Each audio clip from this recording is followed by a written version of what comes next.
Look at me, just reclining around like some sort of luxurious Greek prince. Who do I think I am? Anyway, guys, welcome to the Atlas Show. That's not my usual intro. Let's start that again. Hey guys, my name is Atlas, and thank you so much for coming to my channel. Today, is this microphone a bit high? Hopefully it doesn't look too dodgy. That's why my legs are up here. Today, we are going to be reading Brenda's Beaver Needs a Barber. And I've downloaded this on the Kindle app because it's in such high demand. For what reason, I know not. It seems perfectly innocuous, inconspicuous, innocent. So, I reckon let's just have a read together. This is the front cover. I think it looks rather cute. Just getting comfy.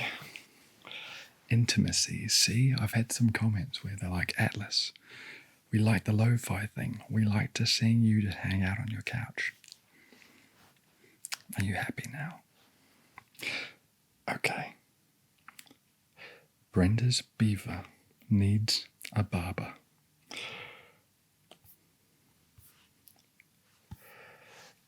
Brenda has a beaver, and she's ready to confess. As soft and sweet as it may be, her beaver is a mess. Brenda's beaver's big. Brenda's beaver's hairy. Every guy who's seen it says that Brenda's beaver's scary. I think it's quite cute. What's going on? Brenda took her beaver for a swim down at the lake. By the looks that she received, she figured that was a mistake. She stuffed that furry mound into a swimming suit. It stuck out all around. It was anything but cute. I mean, I think it does look rather cute, but hey-ho, can't account for personal tastes. Some who saw it laughed. Others were just stunned.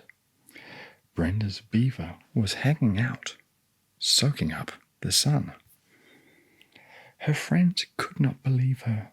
They said, "We need to talk." They covered up her beaver, and they took her for a walk. Brenda dear, listen here. We want to help you out. Your beaver needs a makeover. It really needs it now. I hope we don't seem pushy, said her biker friend named Kim. Your beaver is too bushy. We think it needs a trim. Savannah pulled her beaver back to show off what she had done. Hers has a nice long landing patch. It looks like it'd be fun. It does indeed look like it'd be fun. See that landing patch?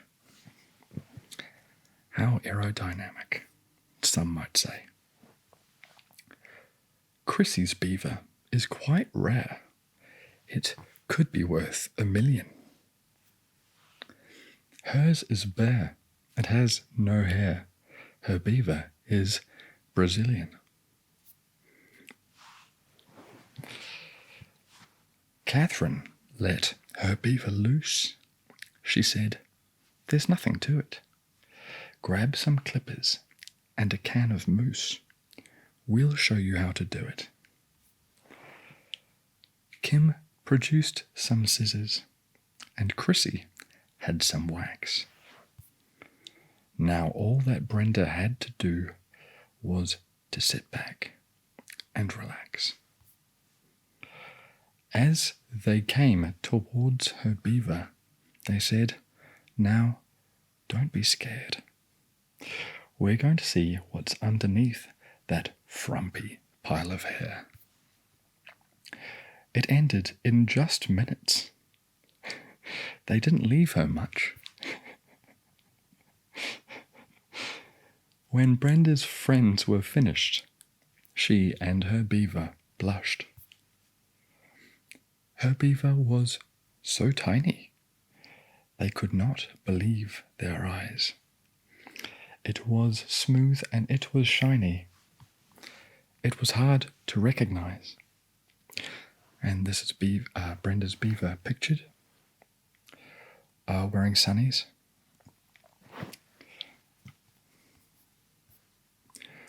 Now Brenda is so proud. It seems like every time we see her, she's in the center of a crowd, just showing off her beaver.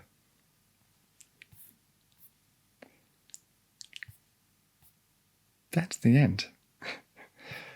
That is a lovely story, I think, and one that doesn't have any underlying subtext or metaphor or double entendre or second meaning, I don't think. Not that I can spot. But in any case, I hope that this is suitably relaxing. We are now going to read Spank the Monkey Lends a Hand.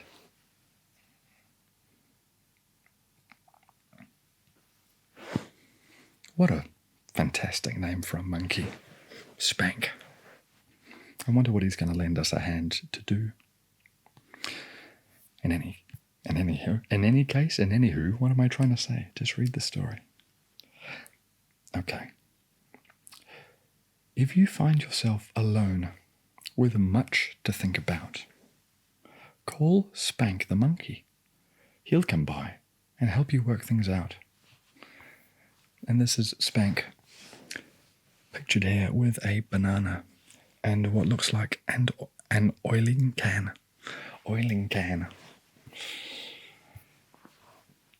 Just the other day, while walking on the farm, Spank the monkey stopped to look in Farmer Johnson's barn. The air in there was warm. It smelled of salt and sweat and lotion. Way back in the corner was a constant, steady motion. The farmer's arm was moving fast. His hands, they looked so worn. Spank the monkey stepped right up and helped him shuck his corn. And this is the very wholesome picture of the farmer and Spank the monkey shucking corn together.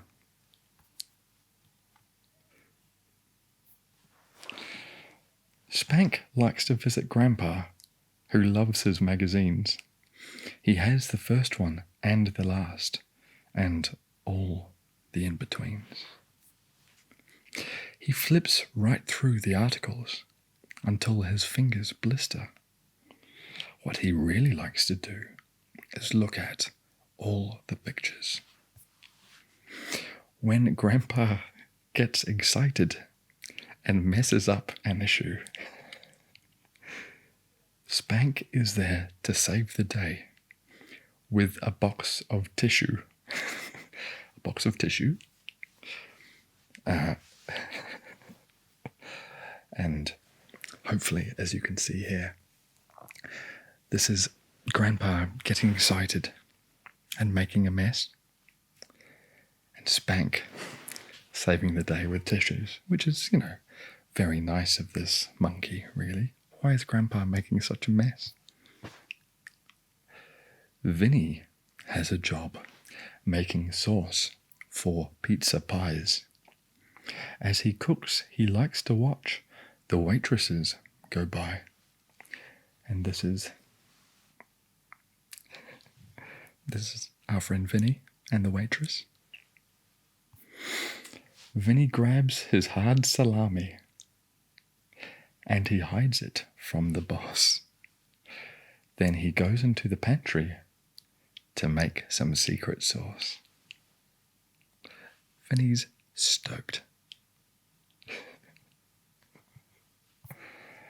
Vinny makes a lot of sauce. He whips it up by hand. Spank has seen the waitress. He can understand. Spank the monkey takes his car to the quick lube service station.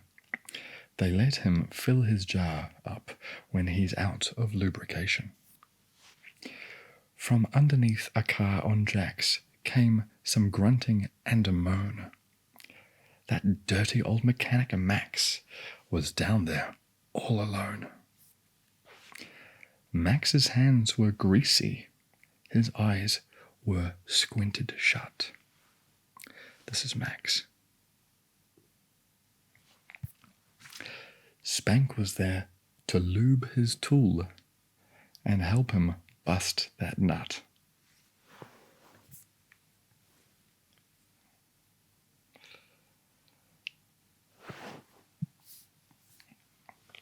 Thank you, Spank.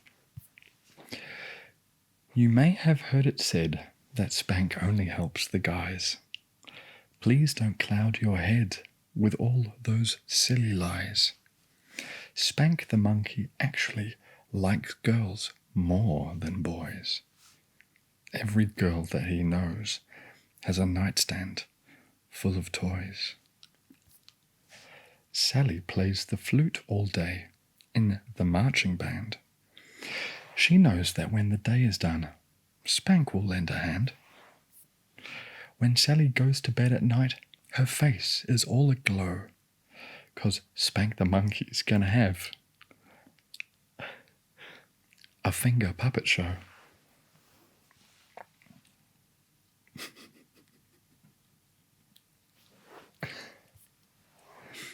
As the satin curtains drop, she thinks, I'm a lucky girl. Spank opens with her favourite scene, polishing the pearl. Sally dims the lights and makes sure the door is locked. Then Spank the monkey oils her flute and puts it in her box.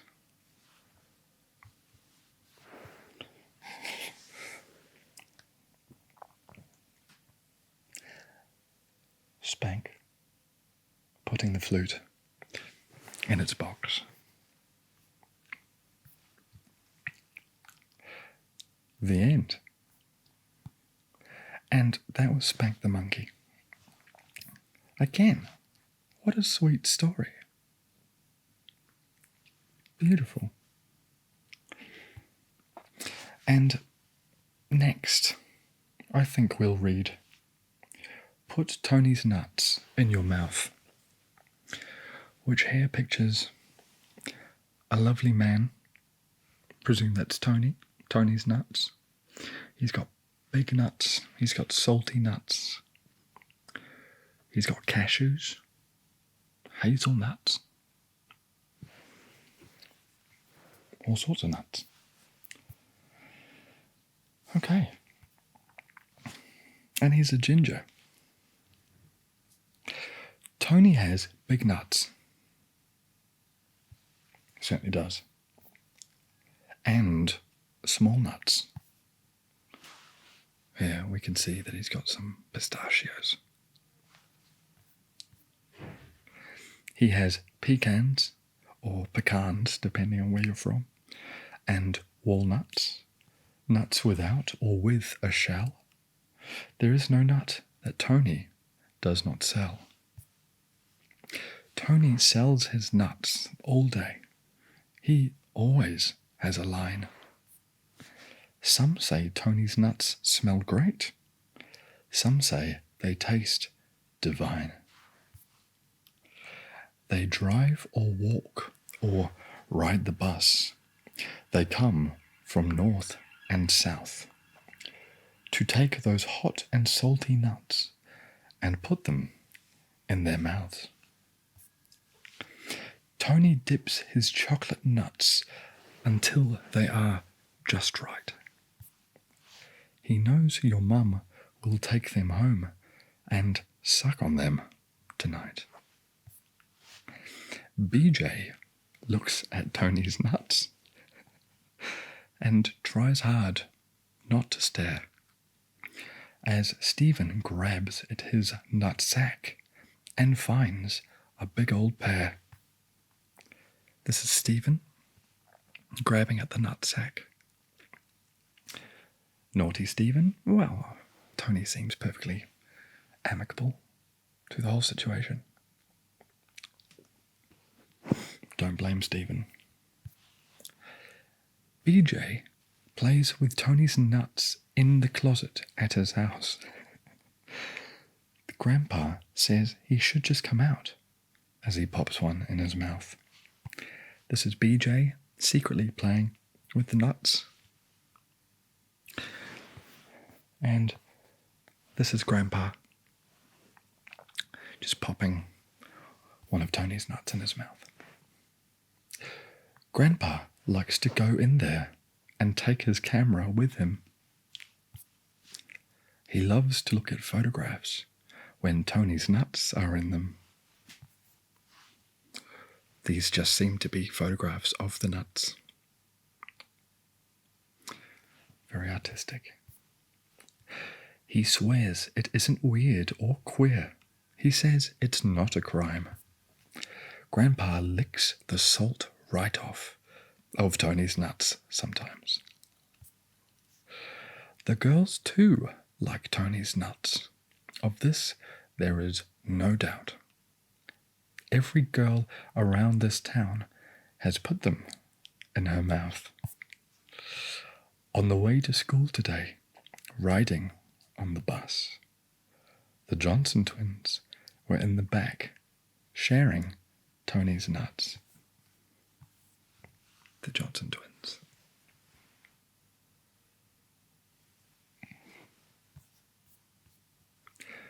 Back and forth they open up, hoping that they don't get those big and tasty nuts stuck down in their throat. Even Miss Buldkike, the softball coach, and her special friend, Bulldyke, do that again. Even Ms. Bulldyke, the softball coach, and her special friend will have a go at Tony's nuts every now and then. I get it. There really is no argument. Mount Rushmore ought to be a monument of Tony's nuts for all the world to see. Another lovely, wholesome, beautiful story. And I'm so sorry that I can't flip through these lovely hardcover books. One day I will get my hands on them. Highly, highly recommend that you buy them if you can. Thank you very much for joining me for story time today. Not story time, that makes it sound so creepy. For whatever we're doing today. Couch time with Atlas. And if you liked that, please follow me on social media. I'm on Twitter and Instagram, Atlas_ASMR. Or like and comment down below. I'd love to hear what you thought of those very charming stories. And please, if you haven't already, consider subscribing. I would love to see you here again. Anyway, guys, thank you so much, and I hope you have an amazing week. See you later.